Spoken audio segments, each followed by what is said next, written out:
Welcome to Voodoo Whiskey Gaming, and this is my late review of Alan Wake's American Nightmare. I played on the Xbox Series X via backwards compatibility. It's also available on the Xbox One, Xbox 360, and PC via Steam. So once again, you play as Alan Wake. This time you are in Arizona, and you're kind of on another adventure in Night Springs this time. Night Springs being a show that Alan Wake had written for. Although at the same time, this seems to be happening in the real world. It's kind of hard to tell, but they stick to what they know in the storytelling methodology with a lot of narration, but the joke this time is that the narrator is the narrator from Night Springs, the TV show. Alan Wake is tracking down Mr. Scratch, who is basically like an evil alternate version of him created by the darkness from the first game. And it leads you to a few different locations. This is not like a full-length game, and it never was. It wasn't at launch, and it isn't now. It is just kind of a fun, not quite side story, continuation though, of the Alan Wake storyline.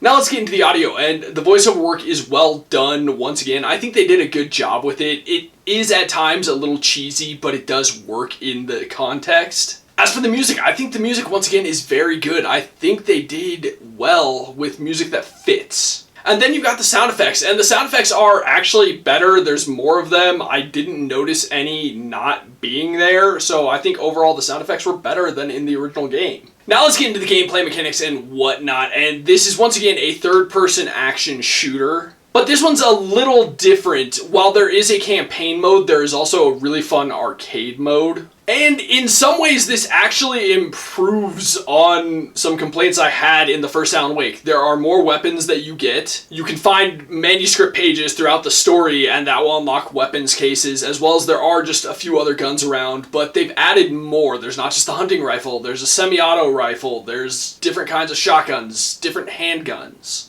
They actually added quite a few more, as well as there are different enemy types like there weren't in the first game. There's one where like you gotta shine light on him to break him down into smaller guys and shoot the smaller guys. There's one that's like made of crows and it leaps at you like some kind of creature. I just really appreciate that they actually put that effort in to include more enemies this time around. But admittedly, the gameplay loop is, what it was before. Shine light on enemies, shoot enemies. So in that sense, it really didn't grow by much. But I do think those gameplay mechanics do lend themselves better to a smaller experience like this and an arcadey experience like this game. Now let's get into the controls, and I have no complaints with the controls. I think the controls work well in this game. I will say, still, the movement is a little sloppy, but it's not bad. And last but not least, the graphics. And the graphics are, wow. They have not aged well, and then compared to like the remaster that I played recently, it's like, oof. This game really shows its age. It's not an amazing looking game. Some of this stuff looks straight up like PS2 era. Like, I'm not even joking about that. This looks straight off the PS2. There's a bit more detail than you would get off of the PS2, but this is that low quality. Which is sad and disappointing, but I do think, once again, they did a really good job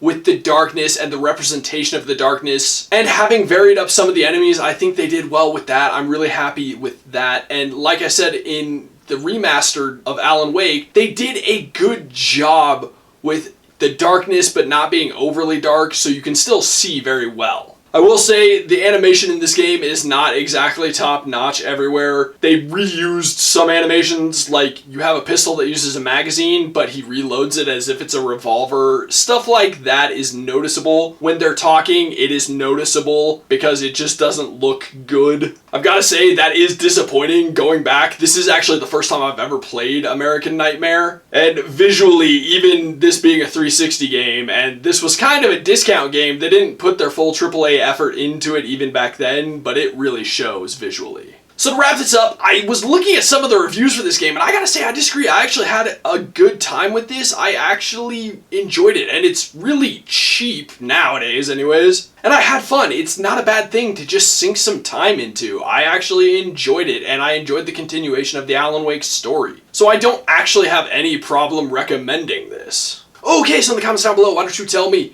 have you played Alan Wake's American Nightmare? I mean, it's an old-ass game. And always, thanks for watching. If you enjoyed the video, please hit that like button. And if you like what I'm doing in general, share and subscribe. Have a good one.